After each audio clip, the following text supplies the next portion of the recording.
We're going back to a classic. Welcome to hell. Hell in a Cell, and not the dumb PLE it used to be named after in a short era, but originally where it stood, what it meant, and what it is going to bring out. Because a lot is going to be shed this Saturday. A lot of bad blood. Welcome to the conversation. Hello, everybody, and welcome once again to another edition of Super Predicting Curse in the Simply Reliable Studios. It's the last time we'll be using my StreamYard, as you all know, behind the scenes, and we'll see more about that next week. We talk about Wrestle Dream, but I digress. Thank you for tuning in. I'm the Seminole Foster. With me, as always, my illustrious panel of friends with the City Predicting community. I, of course, have the Renegade Wrestling JJ Williams, Mr. Reliable, Reliable, Walter Cruz, and of course the MVPs, our greatest friends here in the Super Reliable Studios, Dominguez, Arlene and Emmanuel Dominguez. And I want to give a shout out real quick to those that are struggling with the events of Hurricane Helene. My thoughts, prayers go with you all and your families, everybody affected. People truly appreciate and respect what you have and those you are with, because they're going to be taken from you in an instant. I wish nothing but the best in the recovery efforts for everybody affected down yonder. That being said, let's go around the horn and get everybody's thoughts before we get into this. JJ, good to see you once again. Here we are, WWE, PLE. Haven't been here since Bash Berlin, and we're back in America. Ain't that some crazy shit? But how are you feeling about Bad Blood this Saturday? Considering it's, 25 years, I think they said, since the very first Hell in the Cell, and we're in Atlanta, Georgia. Give or take 27, I think, because 1997. Oh, okay. So, but right about that point, yeah, it's good to be seen as always.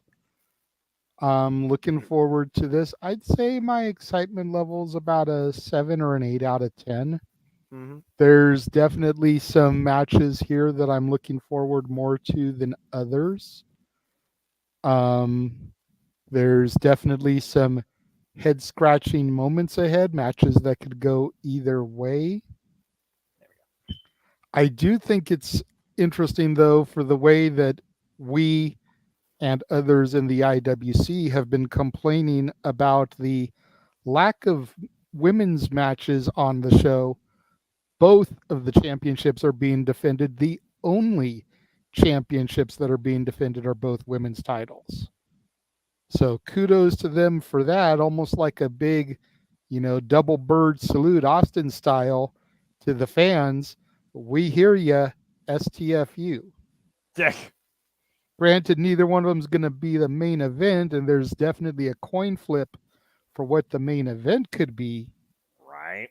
But it's still good to see them both represented on the card.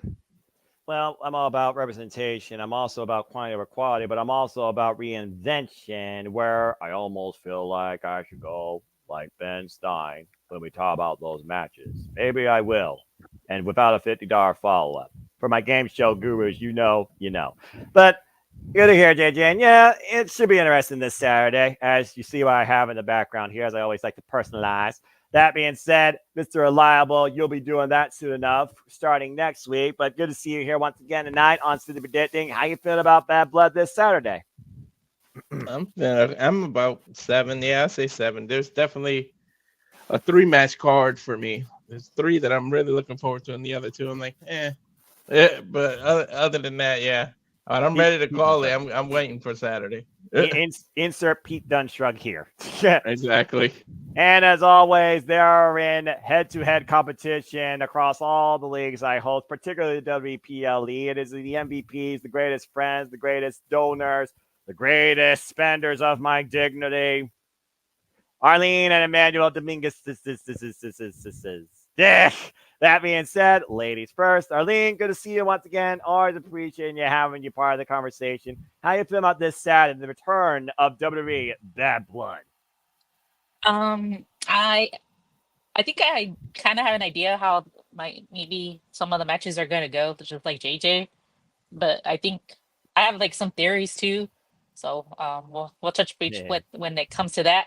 But I hope I don't know, like I'm kind of worried, like how am I barely winning my brother? Can you show that graphic about who's winning in the prediction league just so I could see like if I'm barely winning my brother by 1 or 2. I could try and do that. I'll see what I can do before the end here. Since you're so curious.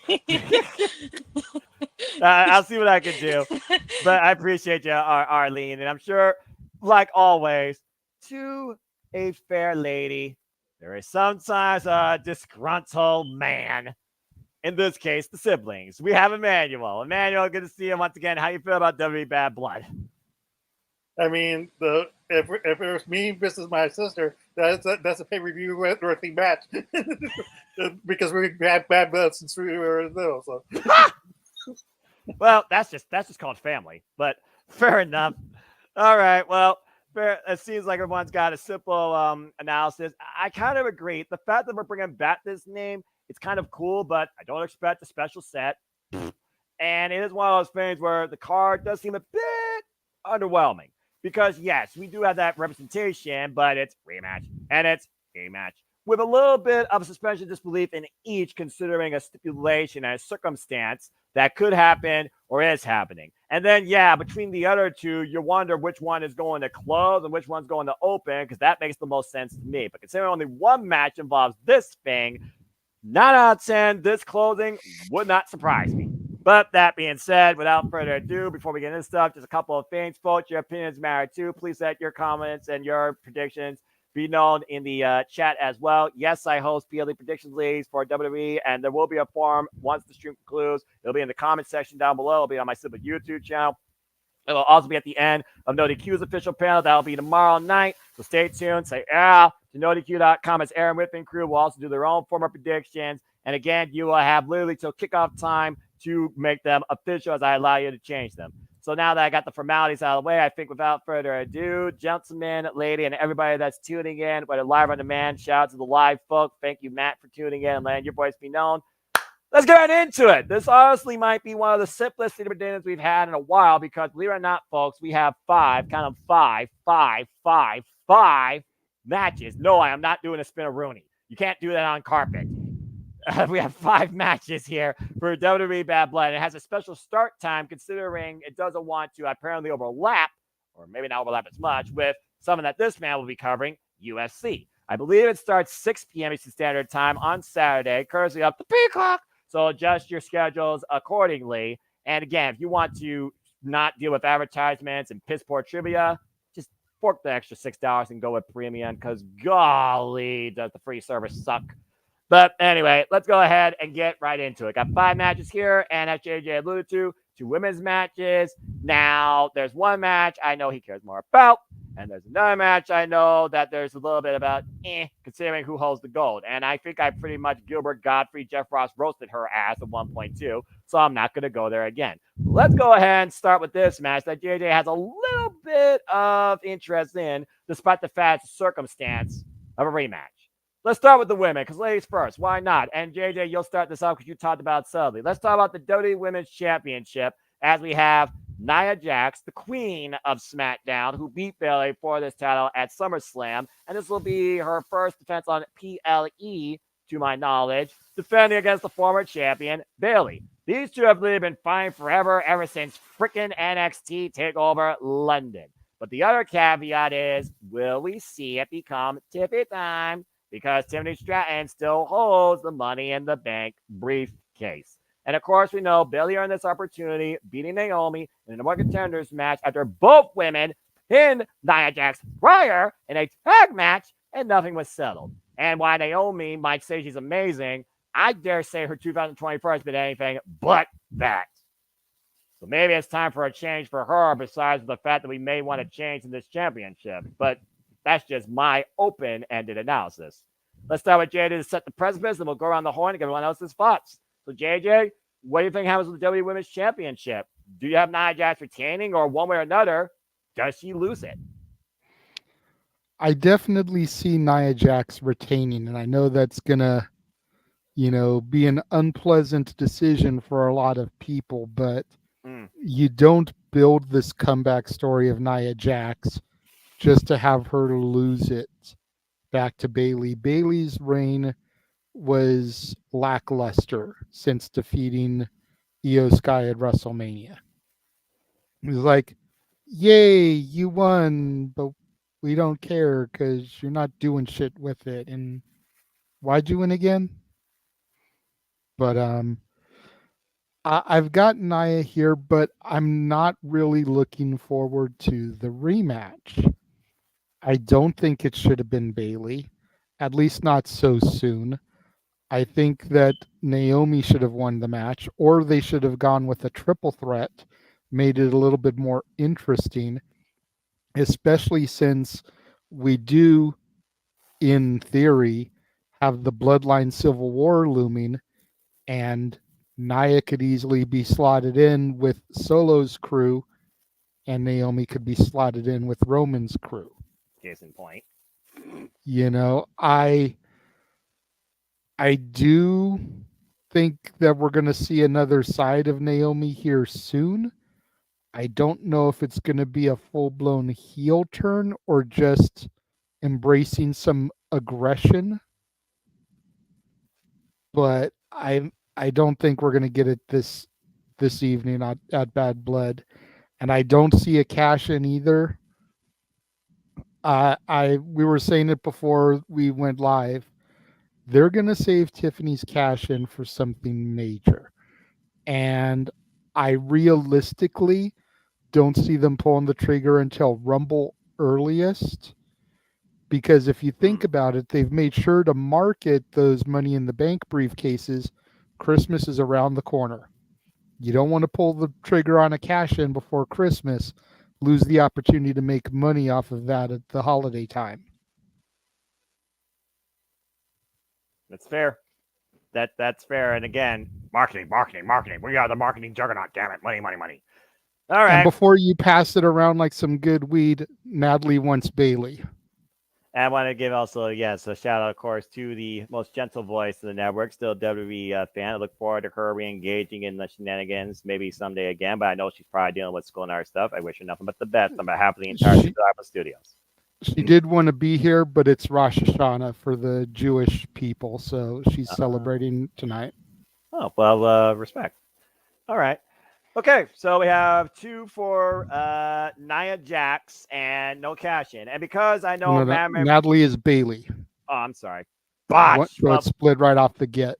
Yeah, well, again, I'm also been up since freaking 7 a.m. Eastern Standard Time, so give me a break. No worries. That's why I didn't call botch. I don't do that to you usually. Well, I usually call myself because I'm going to own up to my actions like some people. But if you know, you know. But all right. And I'm going to write her picks down especially. Okay. So Natalie picks Bayley and JJ picks Nia, and neither woman has a cash in. And because Matt and Rip probably will ask both questions for cash in, I encourage you all to give your input towards that too. Let's go around the horn, like I said, and we will go now to Arlene because I feel it's only fitting. Please. Arlene, where do you stand with this? So far, we got one with Nia, one with Bayley, and but we've also seen on record since Carmella, the inaugural Money in the Bank winner, the women do not hold the Money in the Bank briefcase for that long. But it is probably, I think it is actually the first personalized women's Money in the Bank briefcase, to JJ's point for marketing. So that being said, where do you stand with this women's championship match? There's only like 2 titles on this pay-per-view, like you said. And one of the things when we were watching the NXT, the last pay-per-view, there was only 2 titles up for grabs, I believe. And I'm like, one of these people have to lose a title. Yes. And I was like about to change my pick for the tag team, and I didn't because that's the one I felt like was, and I should have, because then they ended up, Chase, you ended up losing. But like, I feel like out of these 2 matches, I feel like one's going to end up losing the title. Out of the 2, who do I think is going to end up losing the title? Out of the 2, I think it's going to be Nia. And, I think they're going to give it to Bayley pretty soon. Charlotte Flair is going to be coming back. And like JJ says, they like pushing the 4 horsewomen down our throats. But guess what? They're the ones that bring the money. They bring the money, whether you shake your head. Everybody says. Look at the ratings when the 4th horsewoman from AEW is on TV. Well, that's just with Sasha. Damn. Not all. But the horsewomen bring money, Arlene. You just said that. Yeah, well, Uh-oh. Sasha's like the last one, right on the bottom of the four horsewomen out of all four of I them. don't do rankings, but it sounds like we're doing impromptu rankings here. So I'll let the I know mommy's always on top, Mercedes always on the bottom. Yep. Mamacita. Anyways. Oh, good grief almighty. Well, anyways, I think it's gonna be more money. You have more money with Bayley against Charlotte than you have with Nia versus Charlotte, in my opinion. I mean, I don't want to see Charlotte there, but she always has to put herself in the title position as soon as she comes back. It's true. We hate it. They keep shoving it down our throats. What happened the last time she came back? She got automatically a title shot and she won it, I believe. Yeah, she It's beat not like Ronda Rousey on her night back. She was the baby face, auto-tune, Yeah, so and it's then like, boot out of the building. so who's to say they're not going to do the same thing just because that way she could get her 16 or whatever, and she could be the longest whatever reigning WWE whatever. But anyways, I don't think Tiffany Stratton's going to be cashing in. I still wholeheartedly believe in the end it's going to be Charlotte Flair versus Tiffany Stratton, and Tiffany Stratton dethroning the queen and her becoming from Princess Money in the Bank to Queen. I like Tiffany that. Stratton. A bit of a coronation, humbling the queen Mm-hmm. herself, who hasn't been humbled since WrestleMania 39 against Rhea Ripley, and what was arguably one of the best women's matches this last decade in WWE. That's very fair. So Arlene goes with Bayley and no cash in. And because Arlene asked, and people might be wondering, boop, here are the top ones right now in the Galaxy leaderboard. And yes, Arlene, you are still beating your brother, just barely by 2 points. But considering this is a 5-match card, I think you're all right. That being said, Emmanuel, you're on tap next. So let's see if you agree or disagree. Just to see if you want to get a point. Maybe you'll disagree. Where do you stand with this? Wholeheartedly disagree with my sister. So he's going with Nia. All right, but do you believe a cash-in's going to happen? No. There's a simple reason why, because this is the Triple H era already, not the Vince McMahon era that ran the Four Horsewomen. If you notice that Triple H has, like, if he really wanted to push Bayley, he even made their title run a little bit longer and more interesting. But he didn't. He chose not to. And that's a fact. I kind of wish, because I wish I would pay attention to the tag team match between Naomi and Bayley. Who was the legal person? That's the first question. Because nobody is asking that themselves. Who is the legal person? That double pin should have never happened, logically. And whoever was the legal person you can't put logic and WWE in the same sentence. I agree. It's WWE logic, but I just think that was the simplest logic. Who was the legal person? And that person should have gotten the number one contender match. But no, they had to do this rear angle as Naomi turning heel. Now, is Naomi gonna cost Bayley the match? There's a small possibility, and then when Tiffany Stratton asked, "What was that about?" and then Nia's going to tell Tiffany, "Whatever between me and my family, Naomi, is between the blood line.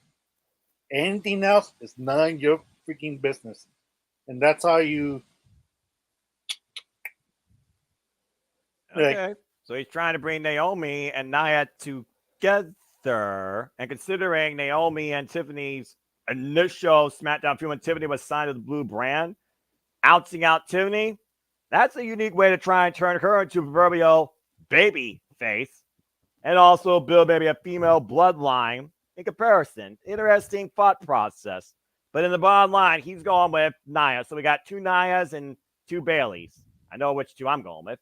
That being said, shout out to Statboy. Again, the Sports Bar folks will open again soon. Take care, as always, bruv. Jazz has held this title right now for 60 days. Also, another thing about the Triple H era, not since Gunther, Walter, as you close things out, have we really had long, significant title reigns? And it's something that JJ is kind of glad to see because he doesn't want to see those extensively for a long time either, as he's talking based verbatim.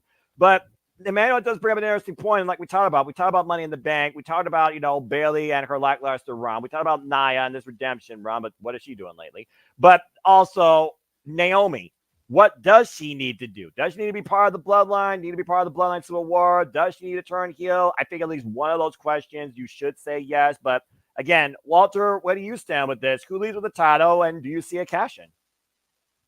I think Nia Jax leads with the title, and yeah, I think Naomi interferes and she finally turns heel. I don't know if they're gonna put her in the bloodline, which I've been asking for the better part of 3 years now. But yeah, I don't think Tiffany cashes in because Bad Blood is a returning pay-per-view, yes, and they want to make a big deal. But I feel like that moment, and Tiffany, we're already seeing her being over with the fans, getting cheered. You want to save that moment for one of the big four, and I really feel like she's going to be the first female to pull a Seth Rollins and cash in at WrestleMania and be the first female to do that and make it a big deal. Now you instantly give high credibility to the women's title when you do that. So I think Tiffany is just maybe gonna be on Nia's side and tease a few times, but she'll cash in at WrestleMania. So right for now, I have a retention for the title. I don't know if she'll win the match, but the point is to whether she keeps the title. She'll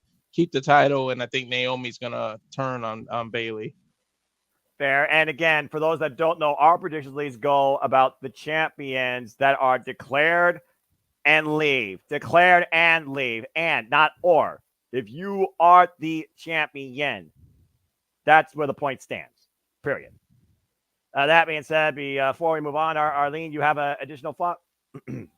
Well, I also think it all depends on what's going to happen even though it doesn't really matter because it's like a title that they just brought up right now with the WWE Speed. It's in the finals. It's not. I know. That's why I said not that this title means anything, but it's Io Sky versus Naomi. So if she loses this one, it's like then she definitely is turning heel on Saturday because I think that match is going to happen before Bad, but I could be wrong. But yeah, depending on what happens with that match, I think it's going to determine what's going to end up happening Saturday. Because if Naomi wins, that means most likely Bayley's going to win, and they're both going to be holding championships. That's my theory, at least. Freaking Naomi's going to be holding a penny, while freaking Bayley will once again be holding freaking gold from Fort Knox. Anyway, what's up, Emmanuel? Quick note, Irene, Naomi lost against Io Sky. So, Spoiler alert. Well, there's your 3 minutes of fame. Congratulations. You lost. Damn. What's up, JJ?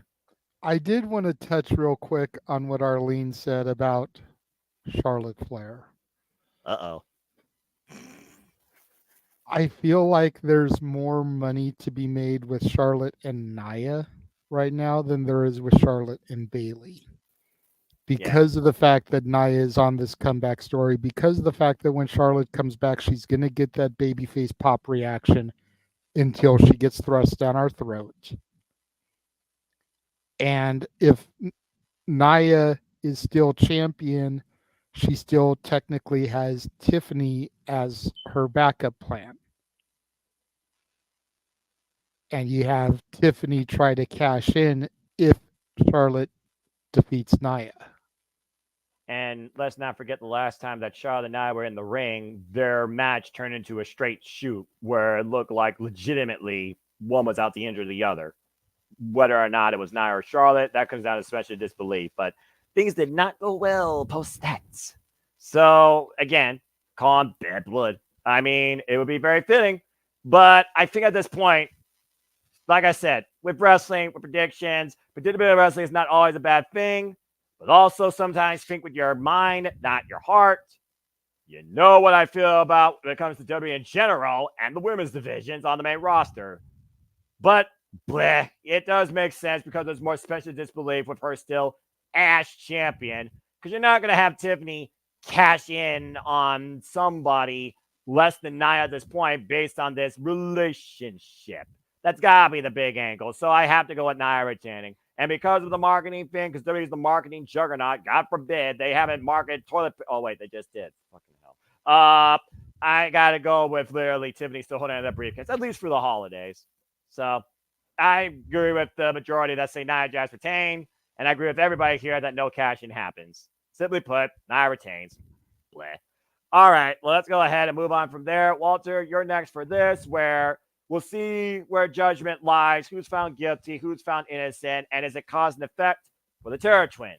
Let's talk about, as we go to the men's side, Finn Balor versus Damian Priest. Of course, these two literally rolled alongside each other in Judgment Day. And also prior to that, I mean, before they were part of Judgment Day, they were feuding over a freaking championship. Remember the United States Championship. But things really escalated over this last year when Finn Balor lost to Seth Rollins at SummerSlam, and Damian Priest came in this year at SummerSlam as champion, where Balor cost him against the Ninja Gunther, who's not on this card. Damn crime.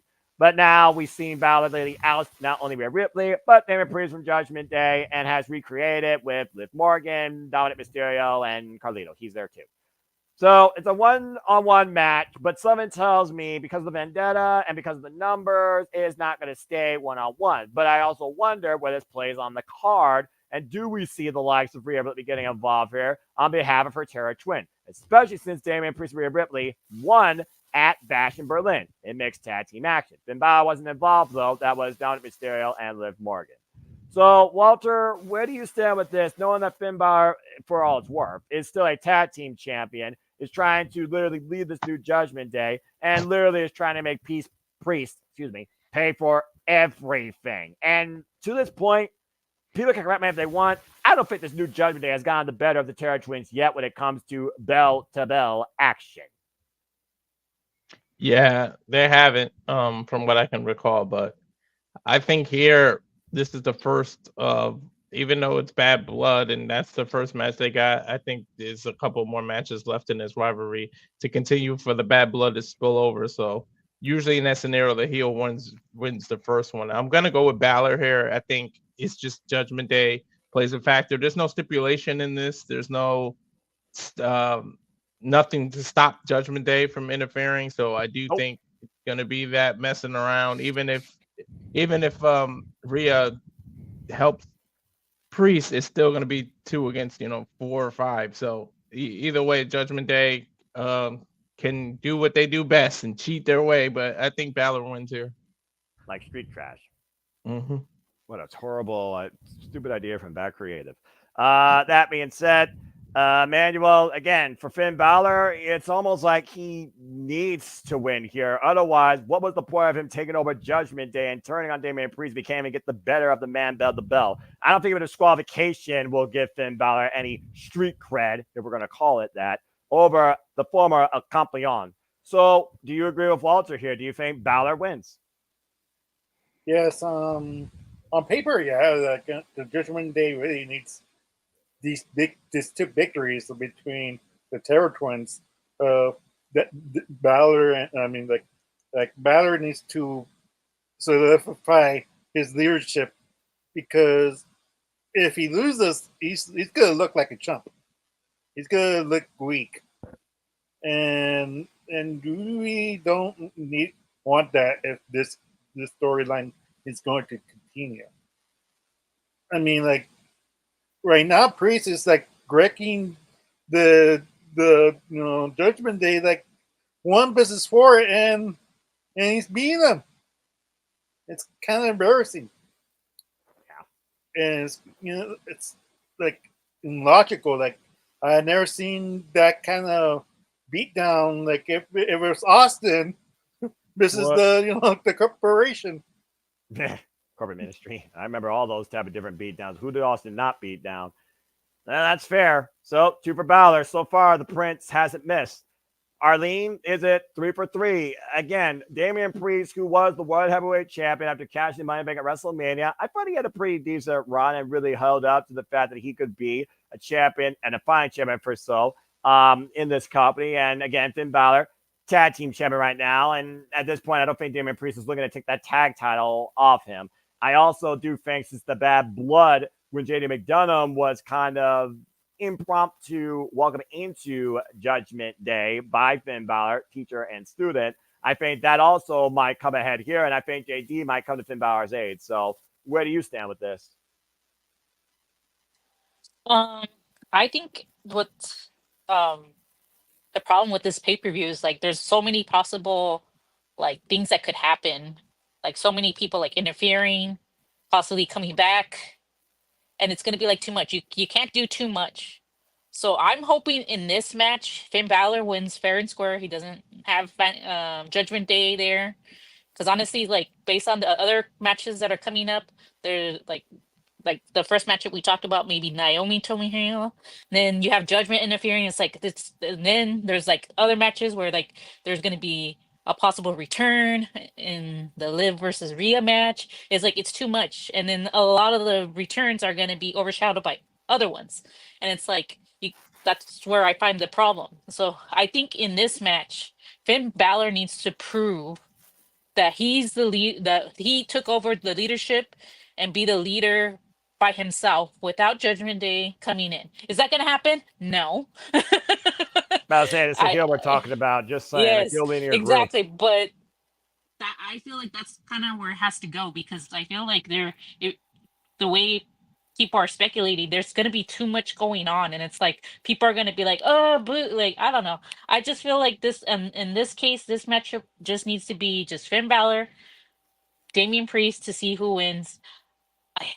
Like my gut feeling, I might end up changing my pick on this one, because I have a gut feeling that they might end up screwing Finn Balor on this one and giving it to Damian Priest, and then giving Liv the win and not having Judgment Day win at all. Like just win. I have one win and one loss. I feel like that's the route they're gonna go. I might change my pick later, but that's what my gut's telling me right now. I feel like they're gonna end up screwing Finn Balor. He needs to win this, but I feel like they're gonna make him lose, and then he's gonna be like, I want another match, and then like he's like, and then Damian's like, why? Like I really beat you, and then like I don't know, throw like a special stipulation match in there, and then that's where he wins. But I hope that doesn't happen. But I feel like that, like, but gut feeling says that somehow Finn Balor's not going to win this one. I don't know why, but I feel like just to leave like the fans happy with the Terror Twins, one of them has to win, and I think it's going to be Damian Priest in this case. Okay, interesting. Well, JJ, I mean, WWE's no stranger to the 50-50 book game, but again, with Finn Balor, is it about winning over Damian Priest, or is it about proving a point against Damian Priest? Maybe he doesn't look to beat him. Maybe he looks to injure him. We talked about before how disqualifications can come into play, and WWE is the king of that. Not to mention, the last time we saw Finn Balor looking to try and go after something, I'm not going to do the thing here because it's not TNA. He was trying to be involved towards the Intercontinental Championship held by a friend now of the Terror Twins, and Jey Uso. And you got to consider, if Finn Balor wins this, whether he or maybe JD, maybe he has his protege go in after his first job on his behalf. Maybe this will give Judgment Day a bye towards going after Jey Uso for the Intercontinental Championship. Just trying to connect the pieces together here, considering we got a new Intercontinental Champion with no challengers. But that being said, at the heart of it, we're looking at Judgment Day. Where does Judgment stand? Does the Prince miss? And so far, it seems unanimous. And I will also say right now, I am also going with Finn Balor, because if he doesn't win, what value is this guy to be the leader of this new Judgment Day to begin with? JJ, where do you and Natalie stand? Well, Natalie is going to go for her Poppy Priest. Why am I not surprised? But that's typical teenage predictions right there. I get that. She doesn't look at the storyline. She doesn't look at the long term like we do. And I completely agree with everything that's being said here. Finn Balor absolutely needs this victory. And my gut tells me to go for him. But my brain, on the other hand, is what's kicking my ass. I'm right there with Arlene. It's like, I have a feeling that the Terror Twins are going to be 50-50 booked. And while I would rather Balor win this one and Rhea win the other one, I think Triple H has got it flipped. I think Triple H has it with Priest winning this one. That way he can stay as a relevant main eventer, because Balor's already kind of solidified himself as a main event player, even though it's been a few years since he's been world champion. Right. NXT to be everybody knows Balor as a main event player. Priest was somebody that people always kind of questioned. And even though he had a decent run as world heavyweight champion, it's kind of like, Jack Swagger syndrome. Was it just a fluke, or is he good enough to stay in the main event picture? And I think a victory for Priest over Balor solidifies him in that stature. So I'm going to go ahead and go against the norm and side with my daughter here and say it's going to be Priest. Wow. All right, bold man. But hey, considering there's only Like two... I said, my heart wants it to be the Prince, though. Like, he desperately needs this. Yeah. Like, if you're going to lose, why did you resign? Because he just recently resigned, like, within the last 2 to 3 months. If you're going to get this type of huge loss, why did you stick around? Yeah, and my thing is, again, like I was saying, it's one of those things where it's like, what's the value of your leader if he can't pick up a win versus maybe making a statement? I mean, does Finn Balor win if he gets disqualified and he hurts Damian Priest, thus preserving maybe Damian Priest for revenge? And with War Games around the corner, are we going to look at more than just the bloodline versus input name here?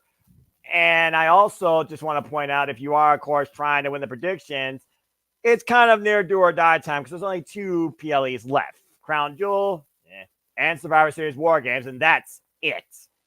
That being said, I saw Emmanuel's up first, then we'll go to Arlene, then we'll move on to our next match. Emmanuel, what do you guys think real quick? Just real quick, I would like to apologize to the Judgment Day. There's no leaders in the Judgment Day.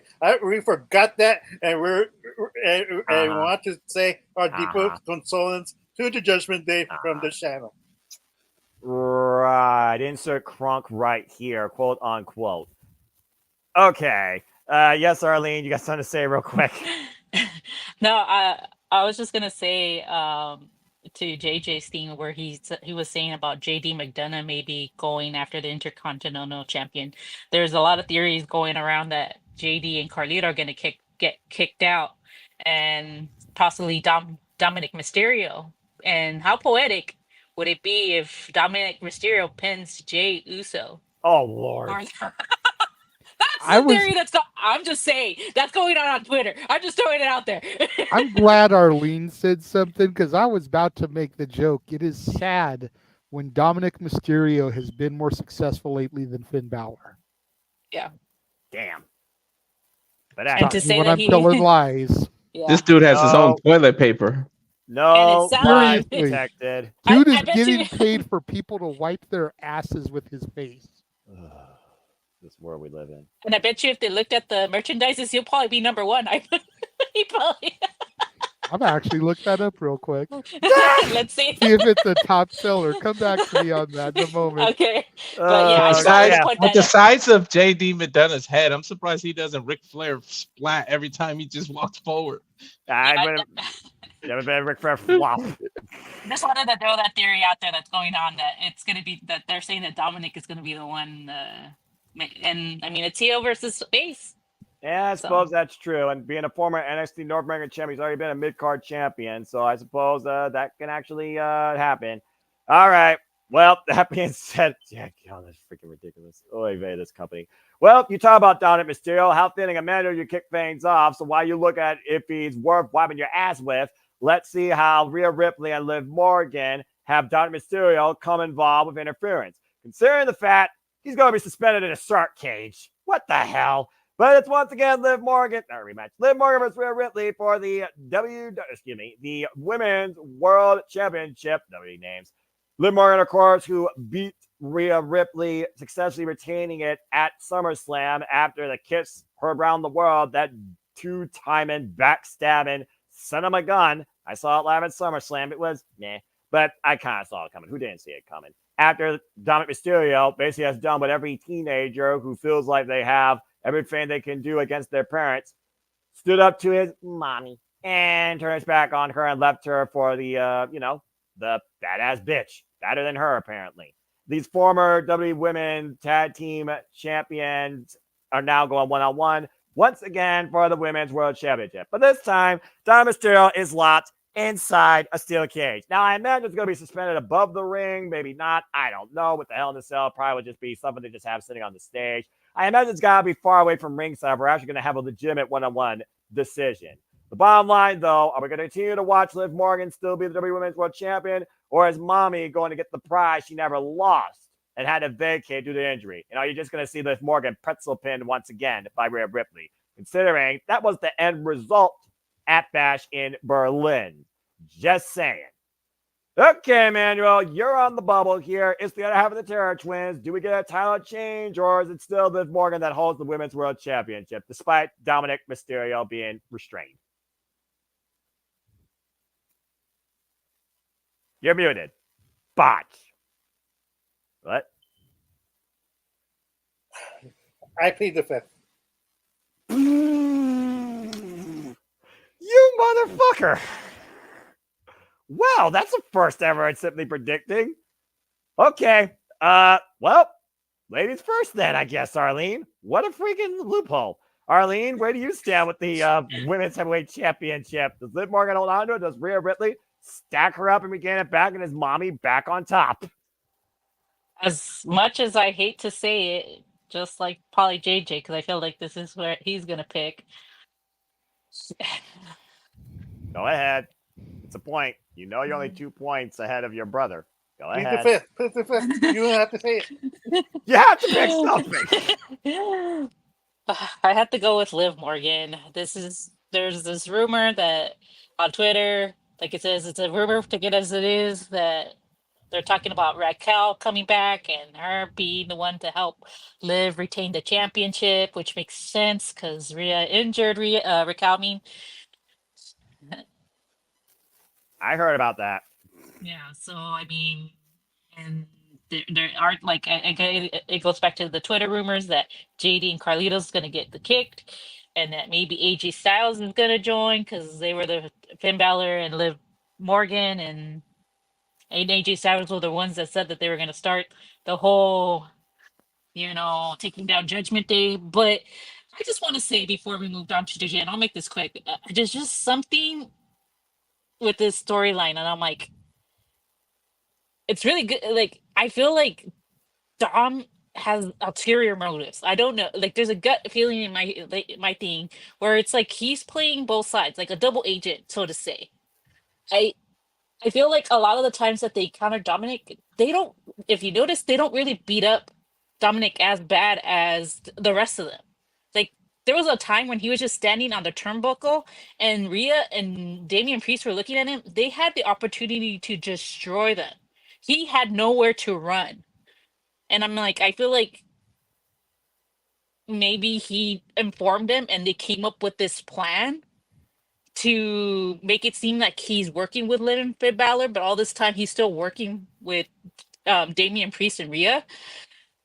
It's a crazy storyline in my head. I realize that as I'm saying it, but I just there's something that throws me off with that, and like the encounters they have. Because Rhea can actually just like lift him up like anything and destroy him more better than she's done, but she hasn't. So I just find it interesting. I think it's more the fact that we aren't TV 14 yet, where you literally could plant that man through a table and give him a spanking worse than any parrot on public television. That wouldn't be considered a civil crime, but that's a whole different opinion. I know, but I'm just saying, like, like a lot of people are saying too, like on Twitter too, like, like they didn't hold back when they were beating up on women. What makes Rhea any different? So I don't know. We'll see what happens, but maybe on Netflix, going on to Netflix. But I mean, during our like 90s time, like they didn't hold back on the women. They treated them just like men. You guys wanted to be involved with the men, we'll treat you just as. So that's all I have to say about that. But I don't know. But I mean, like I said, all right. Okay, so she's Morgan for the win. All right, so she's Liv Morgan. So before I go to JJ, since you did say Liv,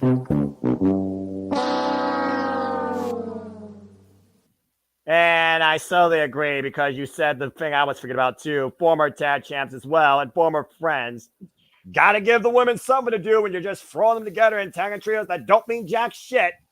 Raquel and Liv, heavy champion. Hell, maybe that's what Cora Jade is going to be for Roxanne. I don't know. Makes sense to me. shoes, like Main Event Mafia restructuring themselves.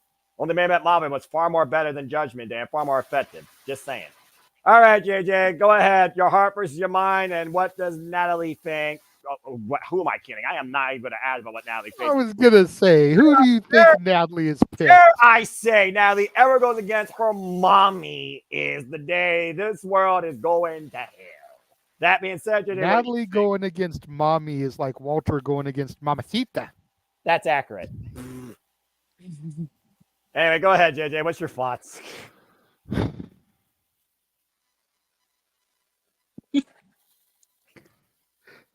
I want to plead the fifth like Emmanuel did so badly because I refuse to speak positively of that twat waffle Liv Morgan. Oh my word! Twat waffle, that's a new one. Can we put Mercedes and Liv into a ring and just have it explode like AEW did? Can we make that happen? You mean with? I think the world would be a lot better off. Well, you need to make sure you got the right third-party merchant to make sure that the barbed wire actually explodes versus just sparkle more than Gilbert's entrance. Just saying. Anyway. Oh, wow. I feel like Raquel is a solid shout because Liv has got to have something up her sleeve with Dom being suspended in a shark cage. Absolutely. My thing about it is this, and let's put heel versus face to the side for a minute because heels cheat. We know this. Yeah. If Liv wants to be taken seriously ever as a champion, she needs to beat Rhea and she needs to do it cleanly. Mm-hmm. I agree. Otherwise, she will always be looked at as a joke that just got the championship because she sucked some dick backstage. And I apologize, Arlene. Half of this is to get a reaction from him. But seriously, though, look at Liv's last title run. She won via cash-in. She lost it at Extreme Rules October 8th. Hell in a Cell is October 5th. So we're only a couple of days off from when she lost the title back to Ronda the first time. Yes. Could history repeat itself there? With a smile on her face. Most of us would like that outcome, to see Mommy get the title and just fold Liv up like an accordion. But if the Judgment Day, this new Judgment Day, this Wish Judgment Day, is going to get anywhere, they need to keep some form of dominant figure. The past incarnation, despite Priest being champion, their dominant figure was Mommy. Always. So they need Liv to keep that title to kind of keep that dominant presence, especially if you're going to have Finn lose to Priest. They have to. Otherwise, they may as well pack him up in a crate and ship him back to OVW like we did Spirit Squad back in the day. And they were never seen again. Well, a couple of them were. I was going to say, until Nikki got repackaged as, Dolph Ziggler. Right. And now Nick Nemeth is the freaking TNA World Champion defending at Bound for Glory against the most motivational man right now in the professional wrestling business, Joe Hendry! Which, of course, we will see Joe Hendry soon enough, and we will say his name in victory as he goes. Amen. He appears. I believe in Joe Hendry. Damn it. Why'd I do that? Because you had to. Well, I mean, I said, not going to go there. Not going to do it again. No, I do not overkill gimmicks unlike WWE. But that being said, I agree with you reluctantly, considering for Judgment Day, both eras, the only title that actually gave them value of merit and dominance and matter was the Women's Championship, held by Mommy, that took down all men and women and indifferent. Damn. Why Liv Morgan, well, you put that comment out there, but I mean, a man named MJF might know a thing or two about that after a story he once told. And I already talked about Liv Morgan is with that golden belt as a insert blank here. This is not Match Game, by the way, after dark. But I agree. At this point, if this street trash is going to be worth more value than what you find off the freaking curb, you got to have somebody win, and somebody needs to be a recognized champion. I think Liv Morgan has to be that for now, especially with the whole fact that Dominik Mysterio kind of carries the whole package. I just realized what I said. Yeah, I know, Noah. Fuck! Well, you know what? And Liv is Go into church in a busy. couple of days. Go to confessional. Confess that you just said that. Spoke positively about Dominik Mysterio. Oh, Lord. And Liv is busy receiving that package. But anyway. Walter! Damn He's it! going to be receiving the same kind of package. This package got lost in delivery, I think, or at least it needs to be. Anyway, talking about shark cages. Yeah, I was about to say, we've seen Paul Heyman. We saw China back in 1998. Rhea Ripley in a shark cage. Give me a break. Now, that'd be a wild twist of things. Paul Bearer, yes, 1996 Survivor Series. I was also going to point out, thank you, by the way, for that stat, boy. This was the last one I remember. And actually, prior to that, Paul Ellering was suspended in a shark cage when AOP took on TM61 in the finals of the Dusty Tag Team Classic in my NXT. But that's a whole different conversation. And at least he believes in Joe Hendry. Yep, that was the one. A safety apparently got broken by Walter. Man, figured is on the freaking thing now. We need to get the hell off this match. Walter, go ahead and finish this thing out. Say why Liv wins in the most sensible way possible. If you can, please. Why this guy pleads the fifth, and I'm just going to write down Liv for his name because it sounds like he's just going to reluctantly say Liv. Or Liv not. retains. All right. Because traditionally shark tanks don't, shark cages don't mean jack. Somebody throws a key up to them. Somebody somehow gets control over whatever the mechanism is that lifts it up and brings them back down. It really doesn't mean jack. He's going to get out of that cage regardless. So, yeah, Liv retains. And like JJ said, for her to be taken serious, then you got to do it. I mean, you got to have it.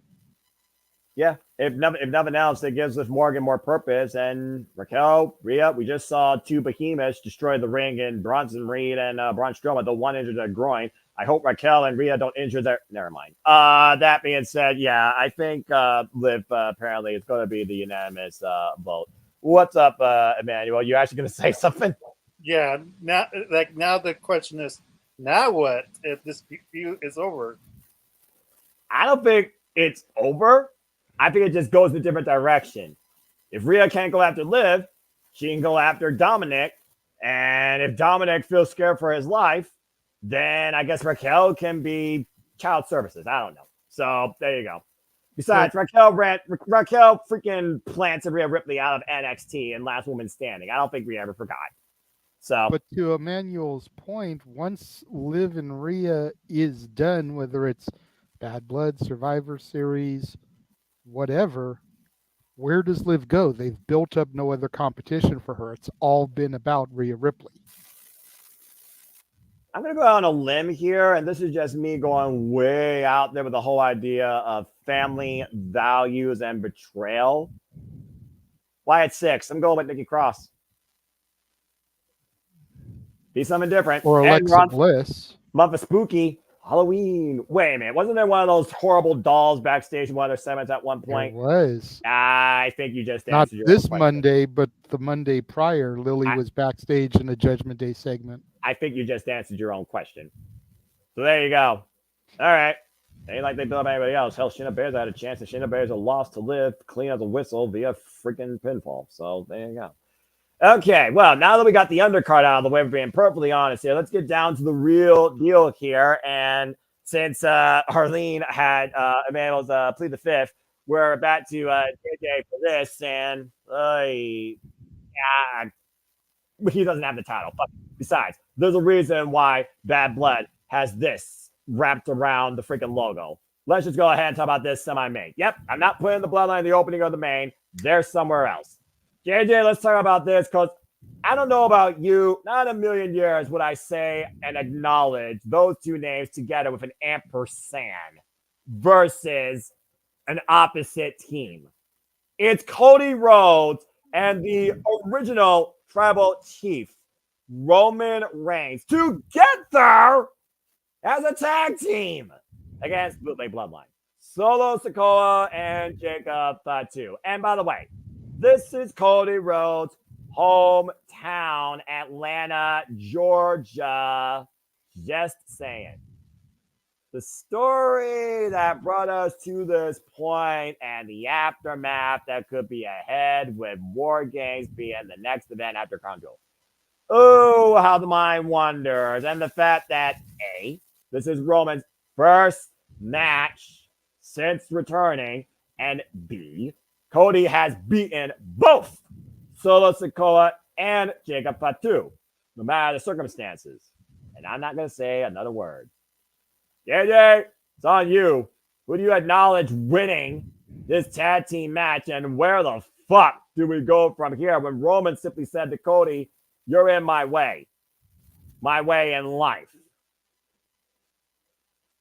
Well, I think I'll answer the second question first because I think it's obvious. Where do we go from here is War Games. Duh. The question is, how do we get there? You know, we've got quite a few episodes of Raw and SmackDown. We've got Crown Jewel at the beginning of November. And then we've got Survivor Series at the end of November. So I feel like Nick Fury, Paul Heyman, needs to start assembling the Avengers. I feel like we're going to get the return of Jimmy Uso here. I feel like we have to get the return of Jimmy Uso. No yeet. No Yeet yet. Yeet is the brand new current reigning and defending Intercontinental Champion. Yeet needs to play hard to get. I did on my own, away from my family, what I couldn't do in 14 years with them by my side. Why do I need you? Kind of professed that with his freaking celebration on Monday Night Raw. So he needs to play hard to get. He will come and fall into the puzzle, but he's going to be the final piece.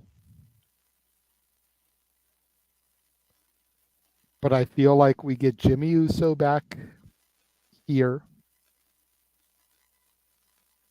And much like my daughter, who, thanks to her Uncle Mikey, who is in the chat room, Ding.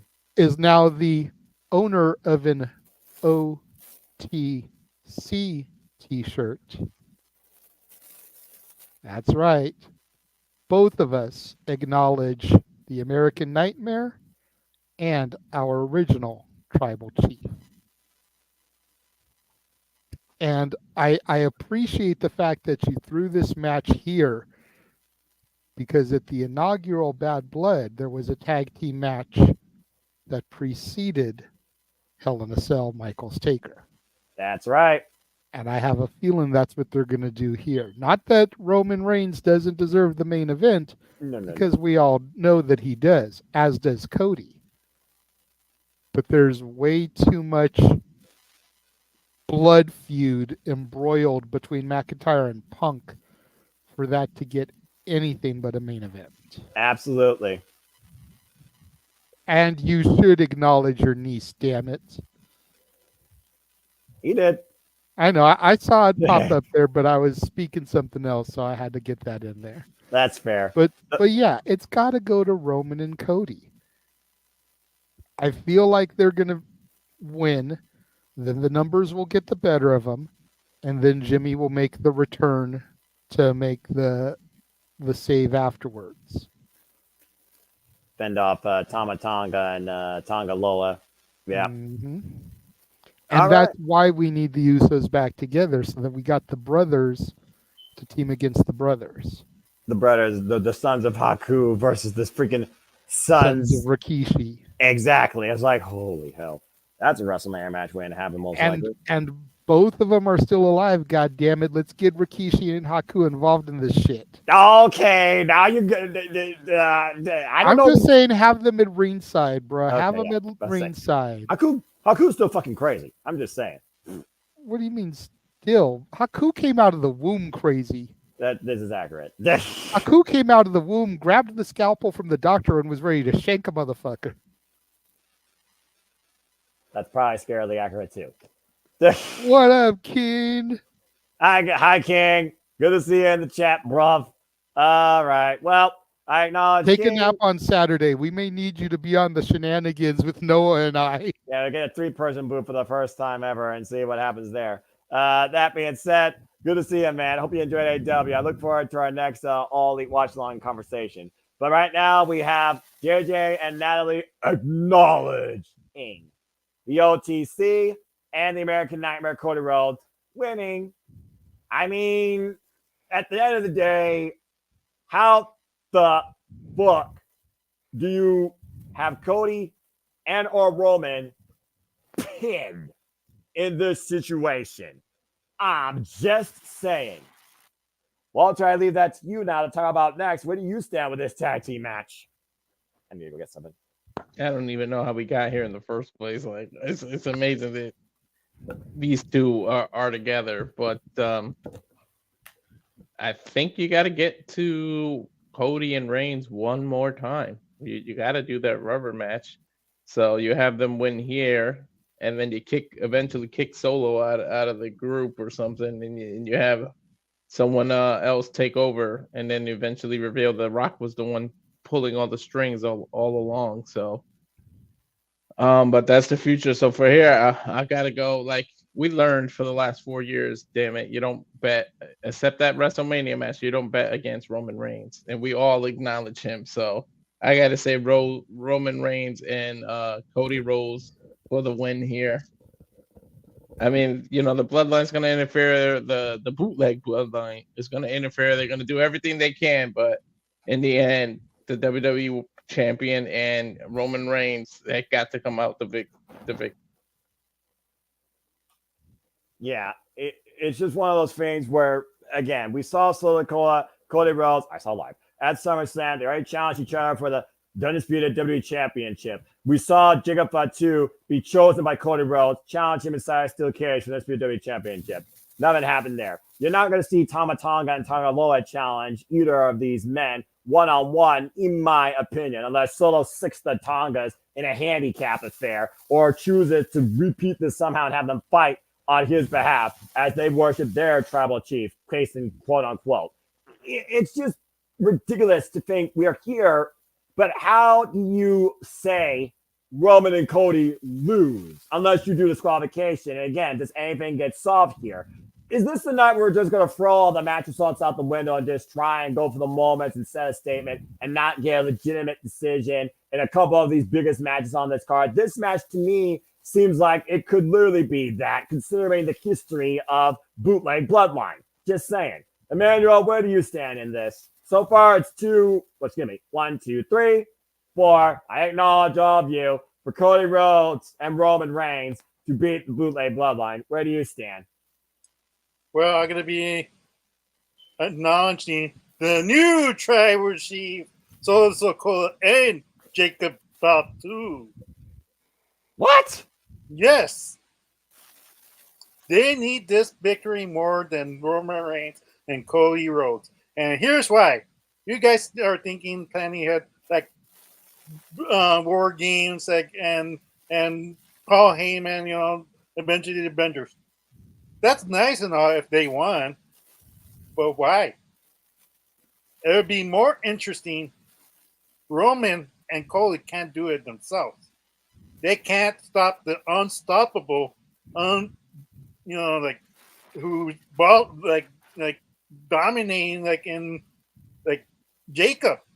Jacob is going to be the X factor. Jacob is going to dominate Roman and Cody, but by himself. It could be a handicap match, and Jacob Fatu could beat them both. That's how credible WWE has shown Jacob Fatu. has been compared to Solo and the rest of the Tongas.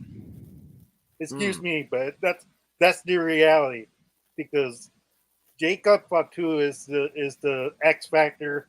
He's going to show why and kind of disappoint his tribal chief, because that gives more reason for Roman Reigns to get help, because that brings Paul Heyman, like, my tribal chief, you can't do this alone. You can't, like, you just got beat with Cody Rhodes, the world heavyweight champion, and that's when the hamster wheel goes turning, and he actually goes to his family to get some help, because even a tribal chief didn't want Jacob Fatu to be in the bloodline to begin with, because he knows how much of a loose cannon he is. Well, I mean, it's like I said, this bloodline is not found on family respect where it was earned the moniker of tribal chief. This family is found as literally causing anarchy and leading by dictatorship, forcing respect in this new tribal chief, as he still has the Ulafala. But Emmanuel had to flip the script. He chose the bootleg bloodline and acknowledges that as his decision and as tribal chief. Can't believe I'm saying this. I think you're foolish. That being said, let's see if Arlene agrees or disagrees with you, because this might be the one match here that is very pinnacle in scoring between these two and probably everybody else.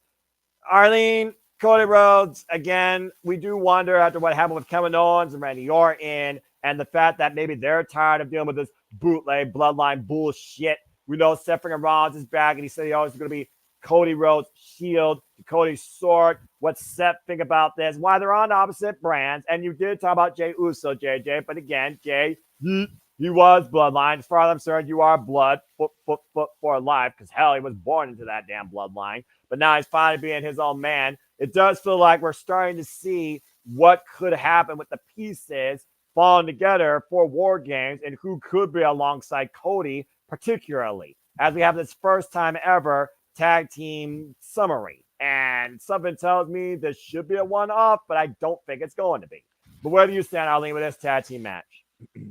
You know, the fact that it's going to be at Cody's hometown, and statistically speaking, the odds of the person that wins in their hometown doesn't look that great sometimes.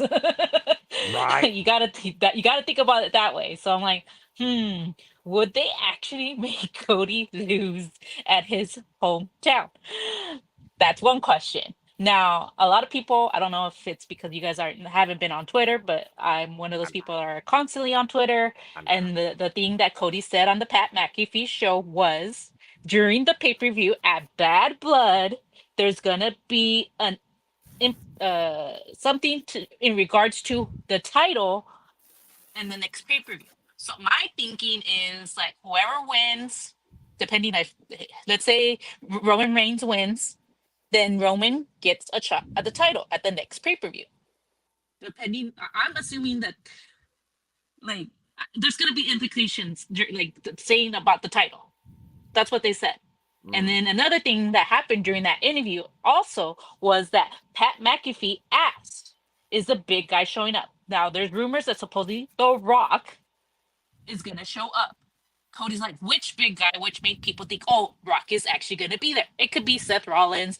He could have been alluding to any other person. Paul Heyman.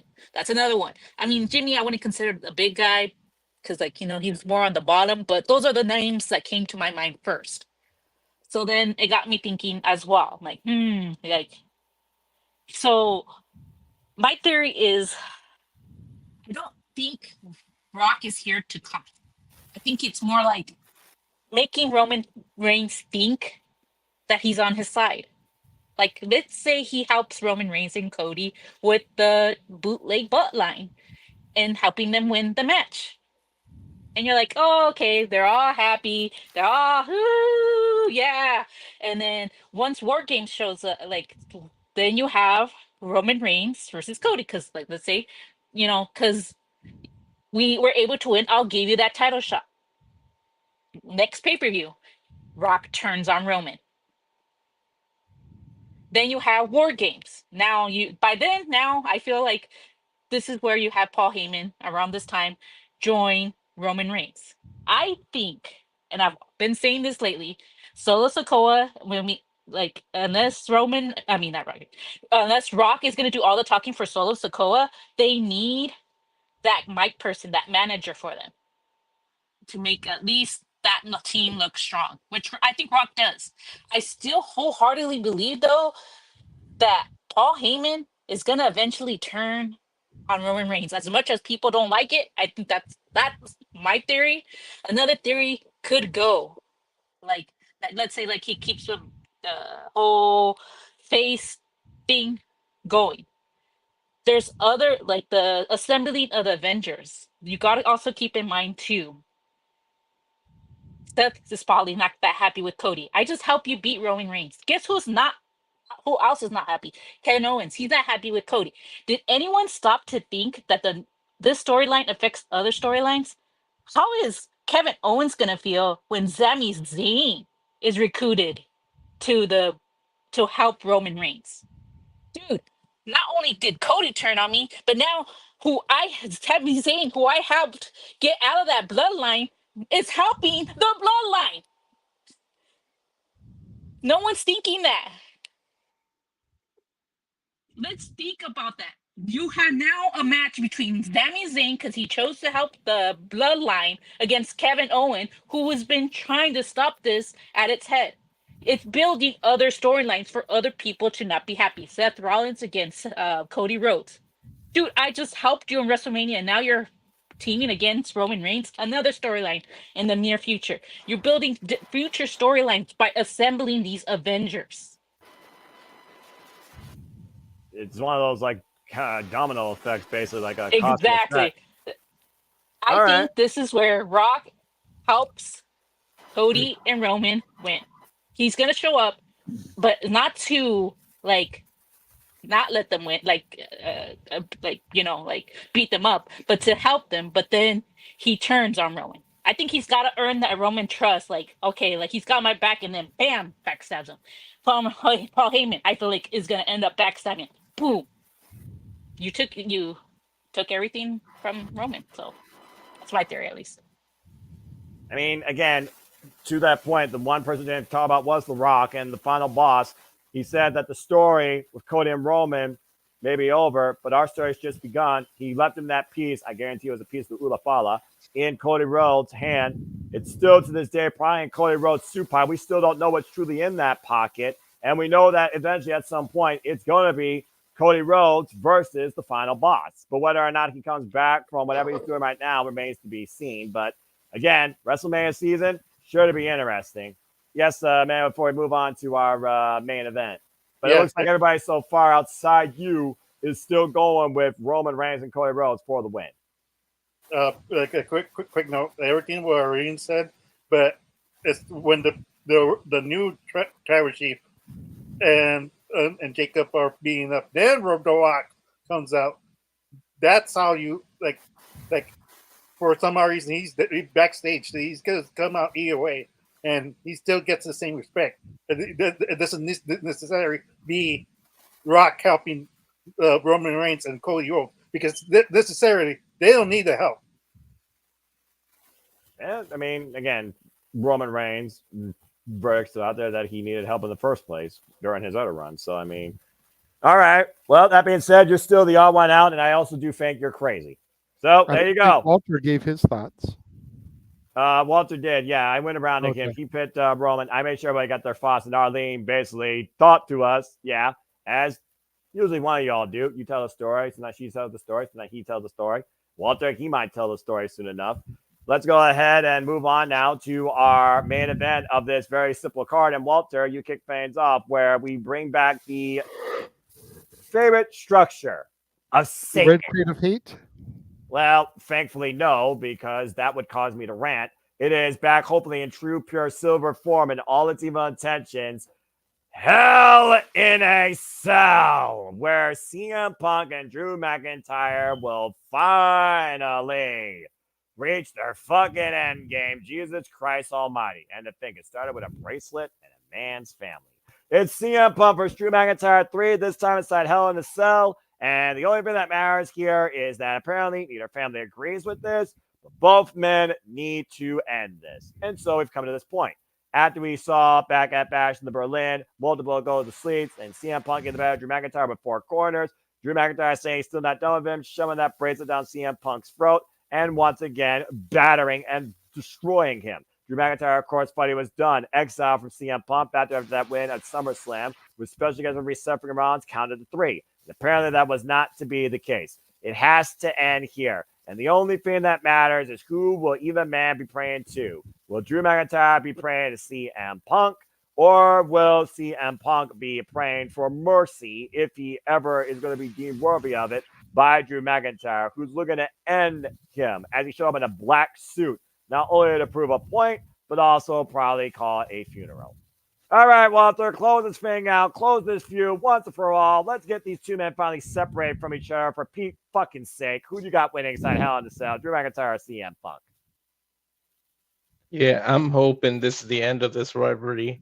It's been going on close to like 9-10 months. It really started in January. Yeah, a total accident in Royal Rumble where I don't know, Punk could have landed wrong or anything, but he injured his arm and his elbow off of Future Shock DDT. They turned it into a story. Well done throughout his whole rehabbing and everything. They kept messing with each other. Of course, he cost them the title, and it cost Priest to cash in and everything. Then they had the match. Seth Rollins was involved as a referee. These two are one-on-one. This is the rubber match.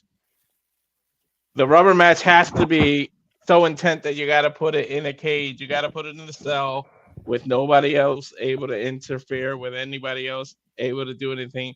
Kind of wish there was a story of somebody debuting so we can go back the 27 years and there'd be some crazy ass debut. That's gotta be exactly. Yeah, Punk's gotta win it. You gotta bury this you gotta bury this rivalry, and Punk's gotta move on to whatever he's gonna move on, and so is Drew for that matter. Maybe Drew goes after Bronson Reed or something. You start a rivalry with that. Bronson Reed's going all over the place, beating everybody up, but he's got to finish with Seth. But I don't know what's next for them. Punk can probably start going after the world title, but I really don't want him and Gunther to clash too early because I don't want Gunther to even. I want him to have the title for a while. I don't want him to sniff a loss. And once Punk and Gunther go at it, people are gonna.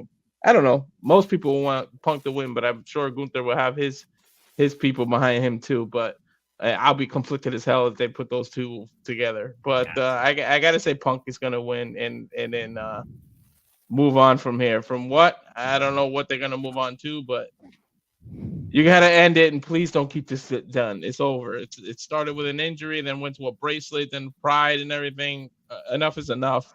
Oh my God. If I see these two one-on-one again, I might as well just sing "Never Ending Story" by Leonid. Exactly. God, you might as well use Punk's dog for it while you're at it for the never ending story. Larry can be the dog for that. But yeah, Punk's gonna win a hard fought match. There's definitely gonna be some color. I see blood. I don't see what these men cannot do. I mean, don't go as far as AEW did, but this match is gonna be brutal. It's not gonna be for the faint of heart, as they say. So, but I'm definitely going for Punk. All right, that's fair.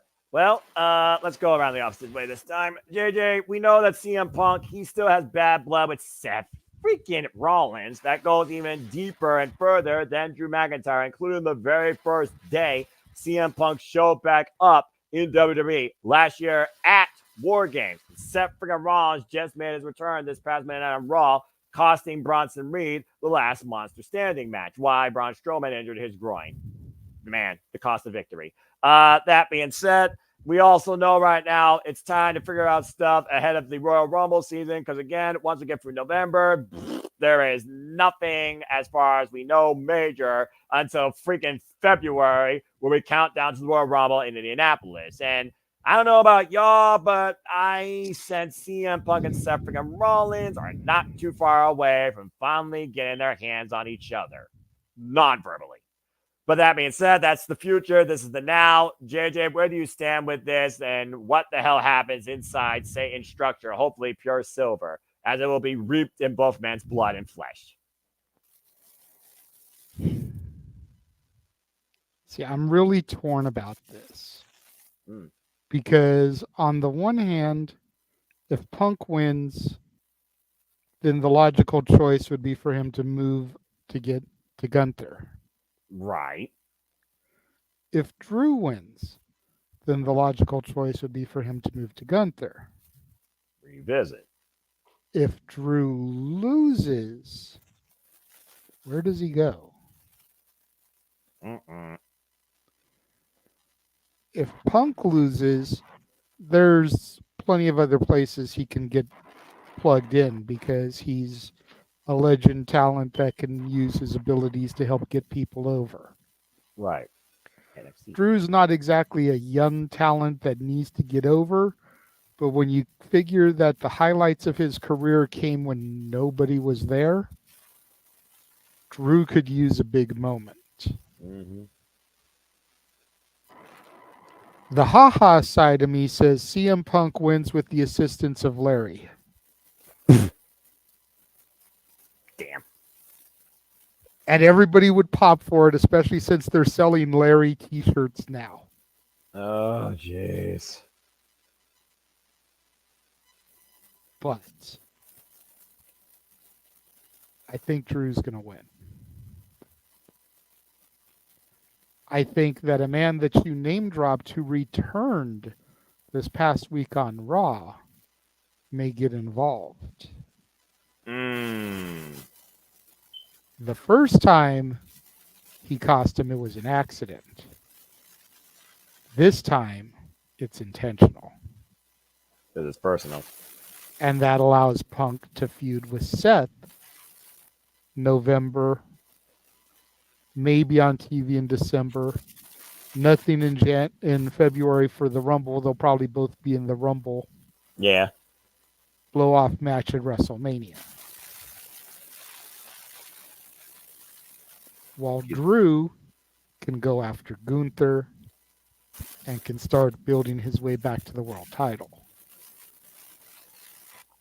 I don't think he'll defeat Gunther. No. Because it's too early for Gunther to lose the title. But I feel like there's more for Drew to gain with the victory than there is for Punk to gain. That's fair. All right. So I like it. So far we got a split. It's CM Punk and it's Drew McIntyre. Well, Arlene, the fact of the matter is Gunther and Drew are no strangers to each other. In fact, they've literally faced each other, like I said, last year at SummerSlam for the Intercontinental Championship. Not to mention, that was after last year's WrestleMania where they were involved in triple threat with Sheamus for the Intercontinental Championship as well. They haven't faced each other, though, of course, regarding World Heavyweight Championship gold. And Gunther right now runs Monday Night Raw. And while it looks like he's going to blast through Sami Zayn, we're being perfectly honest here. We know that Braun Breaker, it seems like there's a mutual respect there with those two. That might be a sub-program waiting to happen. And Drew McIntyre also hasn't messed around with Braun Breaker either. And Braun Breaker needs different direction, being a workhorse that he has been for WWE, even though he's a very short Intercontinental champion, still have that title. And as we've seen in WWE's past, Intercontinental can propel somebody to the World Championship. So that might be maybe what we're getting towards in November, past October. But that being said, Arlene, where do you stand inside Hell in a Cell? Who comes out the other side, the victor versus the victim? I agree with JJ. I think Drew's going to win it. I think just this past Sunday in football, because I know JJ doesn't watch it, Right. Seth Rollins made an announcement. I think it was either Sunday or Monday. It was during football, where he said, "Don't miss Bad Blood." I wonder why. So I think Seth Rollins is going to cost CM Punk. CM Punk and Seth Rollins could get to start their feud. Drew gets to do. I like the idea of him going after Gunther. I just wanted to say for Sayed that made the comment. AJ Lee's actually going to be in LA at the LA Comic Con, so she will not be helping unless she somehow gets those red eyes from Georgia to Los Angeles. I don't think she's going to be there on time, but you never know. Fair. Private jets. All right. So, by the way, JJ, what did Natalie say about this match? She also wants Punk. All right. Two CM Punks, two Drews. Emmanuel, CM Punk, the guy that's been part of WWE since last year's War Games, legitimately has only been involved physically as far as matches go now as a competitor 2 times. He will be involved in his 3rd actual match this Saturday. It just happens to be inside Hell in a Cell. Go figure. That being said, Drew McIntyre, of course, he resigned on the dotted line earlier this year. And again, really right now, there's not a War Games team on Drew McIntyre's side if we're looking at War Games in planning. So what does Drew McIntyre, what does the World Heavyweight Champion have when it comes to being involved in Vancouver, British Columbia? Who the heck knows? Then you got the International Glory House show in freaking Saudi Arabia. So where do you stand with Hell in the Cell, where Hell in the Cell is supposed to be final resolution for somebody? I hope that's the case. One of these 2 men. Who do you got winning? Well, first off, I need to tell my sister, Oreen, shame on you, Oreen, saying that poor Seth is going to interfere. He's just being a businessman. He needs to promote that pay-per-view first off. Oh, gosh. Second of all, like I like the point of view, JJ, but there's a different guy, just in case. Like, I'm not saying he is going to get called up, but there's a sort of ego got bruised doing his NXT championship run. All ego Ethan Page could interfere in that match and cost Punk the match. But I'm not sure if he's ready for a main roster debut, so I had to go with CM Punk for right now. Yeah. About to say. I've been seeing the banter because Ethan Page even posted on Twitter about Punk being a locker room cancer, blah, blah, blah, and now he's affecting me. I said it on the watch along. It's going to be something that happens in St. Louis. It's not going to be on the main roster. Yeah. I can honestly see them booking CM Punk versus Ethan Page for a Halloween Havoc. I can see Ethan Page calling out CM Punk in St. Louis, maybe insulting the man, whether in victory or defeat, versus what happens with him and Drew McIntyre inside Hell in a Cell. And going back to Triple H and Shawn Michaels Hell in a Cell, for example, one of the most bloody fights I've ever seen, where both men left on a stretcher.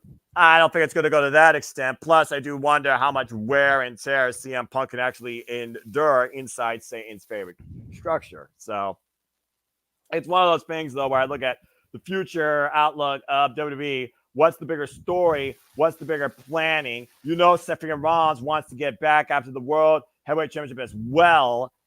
It's one of those things where I almost feel like Drew McIntyre and Seth Rollins, they share a common interest.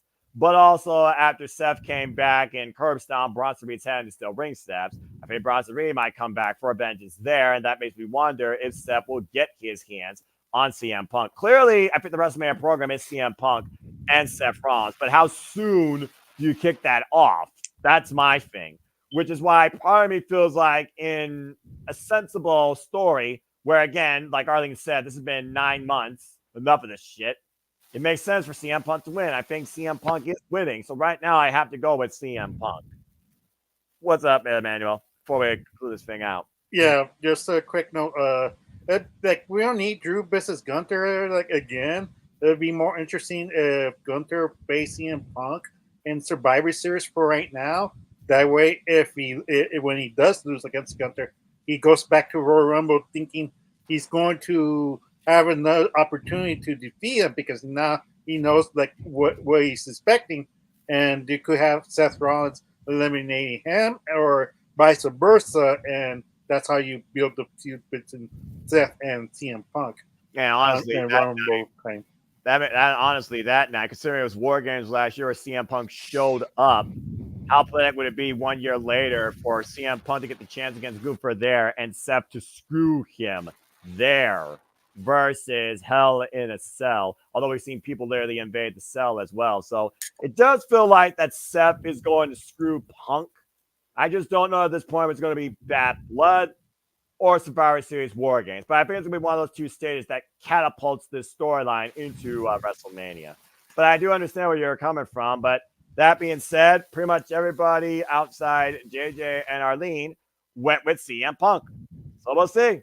And that being said, that concludes City Predicting Bad Blood, a very simple, small quantity match PLE that we will see this Saturday. And it should be interesting considering this is the bridge point between the Survivor Series War Games. And that, of course, will start off what will be the road to WrestleMania that I imagine will kick off beginning of the new year, if not towards tail end of December after Saturday night's main event.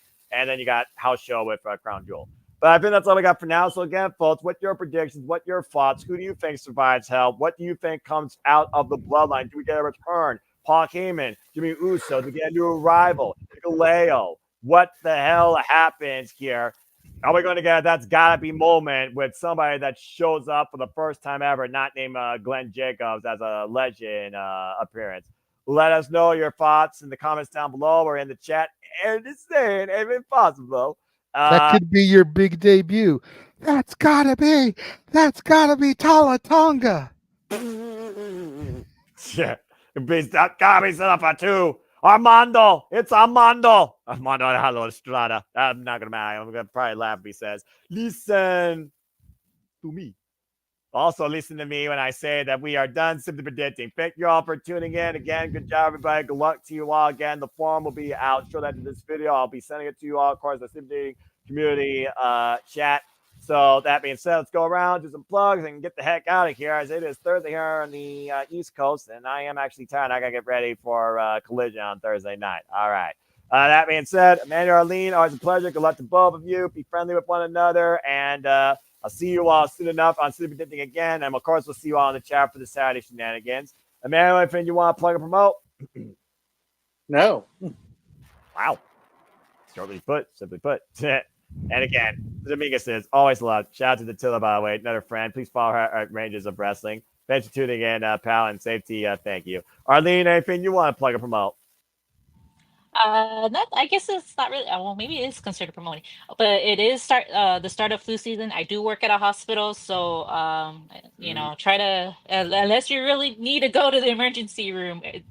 We're getting really packed right now, so it's like flu season. We have a lot of people coming in with the flu, so unless it's really bad, they're like the wait times are kind of hard on us. So I just want to say, like, if you really need to go, then go. Otherwise, just wait to make a appointment with your primary, because it's tough right now during the season, because we have a lot of people coming in with that, and it causes people to wait longer in the hospitals, and it's a pain for them, and I understand that, but we can only do so much, so just letting people know, if you can stay home and wait, more power to you. But if you're like not feeling and you feel you need to go, I encourage you to go, but just go when it's really an emergency, at least for right now.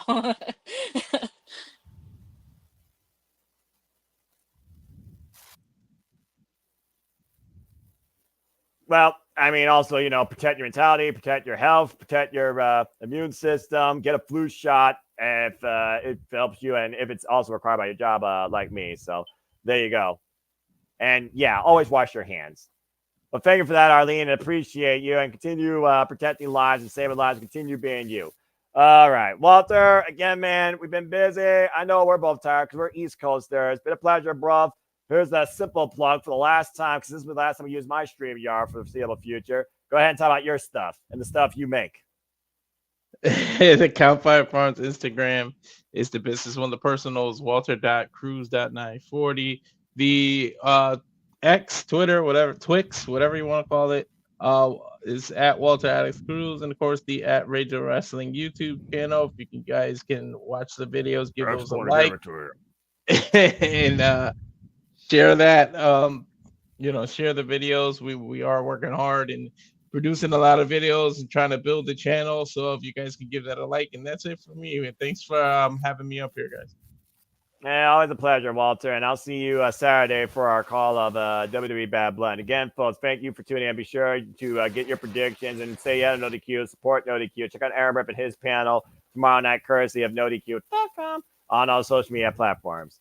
JJ, always a pleasure, man. Good luck to you as always, WPLE predictions. I know that October is just beginning for us. A lot of treats, a lot of tricks that are ahead, including what you just gave me to promote. I got them in here. But before we get there, let's go ahead and find out where people can connect and follow you for your love of wrestling too. You can find me on Instagram at the Renegade JJ Williams, on Twitter at ROWJJ Williams, on YouTube, Casa D18 Studios. You can tune in and find me traditionally Monday through Friday, about a half hour, 45 minutes after the shows go off the air. Primarily covering the 5 main programs right now. I do plan to get into NWA, OVW, and ROH. It's just been a lot with everything else on my plate right now, but covering Raw, NXT, AEW, Impact, SmackDown. There will be no other shows this week, as yesterday and today were watch-alongs. So you got our thoughts live as they happen. Tomorrow's a best of Impact, so no point in covering that. And then Friday, I have to work my normal job, so I won't be able to catch SmackDown. But you can find all that stuff. And then you've got the newly dubbed, as we've thrown it a couple times, Simply Reliable Studios. There is our official graphic. The only reliable SRS in professional wrestling. Damn it. Take that for what it's worth, but yes. And then, of course, protect your mentality, but by all means, cost Noah his dignity. Saturday, October 26th, following Bound for Glory, as we do our Scarioke, Halloween Scarioke. Be performing all kinds of crazy Halloween songs, courtesy of Emmanuel and Arlene, of their donations, and anybody else who's hanging out in the chat on that evening. Damn it. I want to make sure I get that graphic out there and start hyping it early.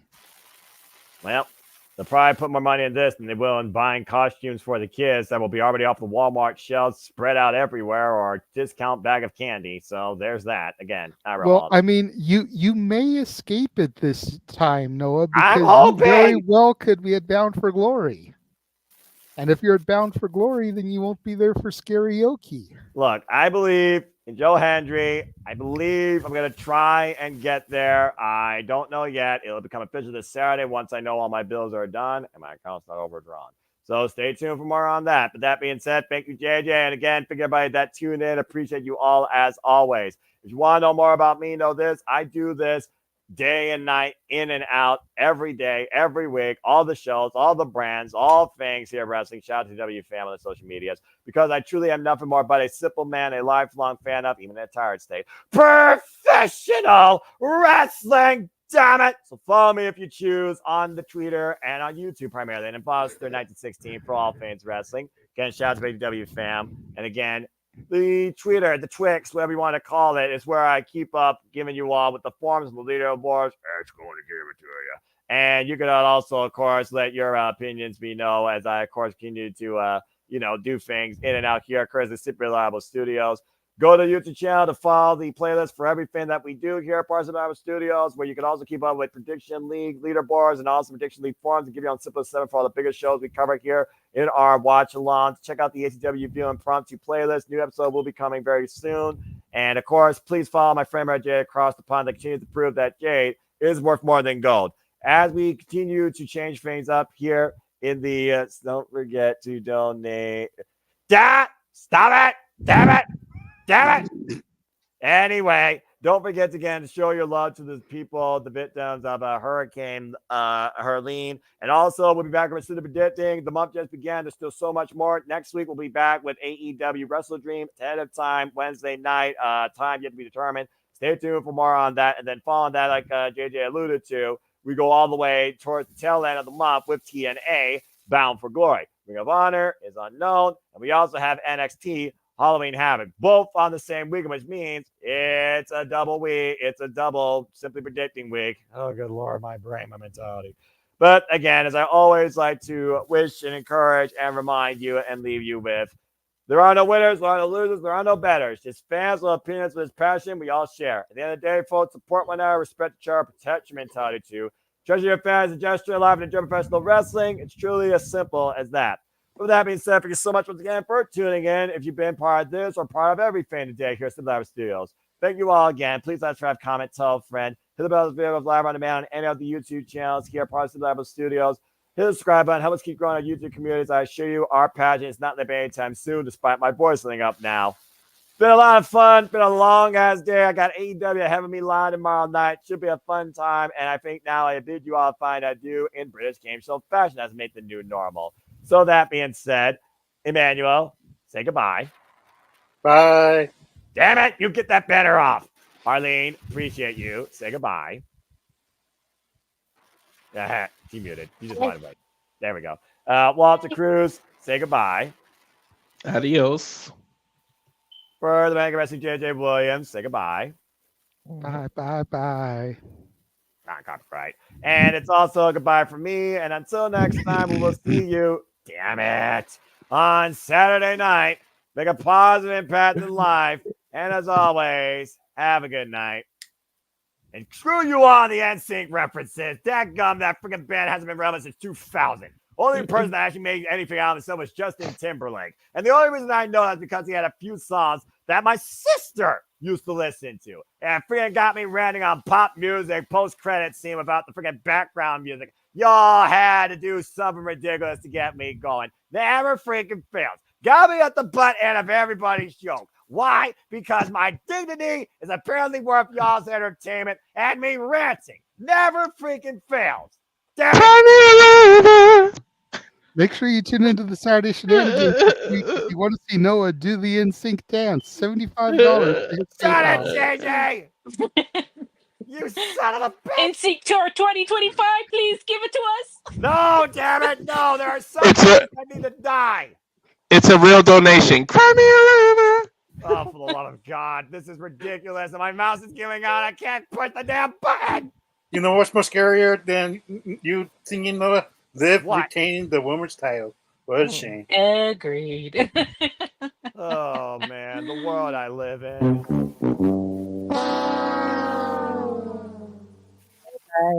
I'm probably gonna push the damn button. dun, dun, dun, God. dun.